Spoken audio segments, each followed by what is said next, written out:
niya ay kasambahay.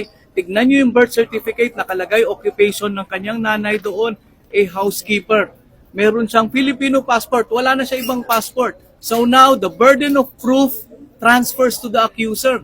Napatunayan nila na peke yung mga hawak naming dokumento. Yung kanyang birth certificate, yung kanyang passport, ilang beses na po yun na-renew.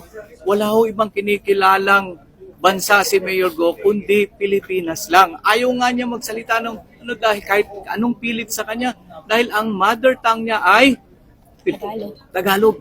Sir, bakit hindi raw mahanap yung birth certificate ng parents?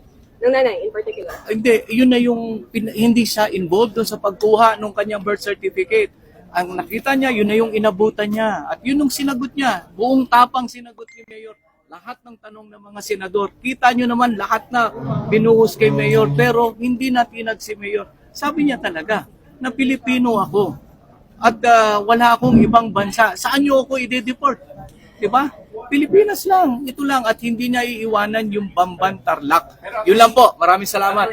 Mayor, you confirm? Iwanan mo Bamban? Hindi. Hindi ko po iwanan ng Okay, yun na Bamban po. at ako po ay isang Filipino. Oh, yun lang po. At Maraming lalo-lalo salamat. na po hindi po ako spy. Okay, yan.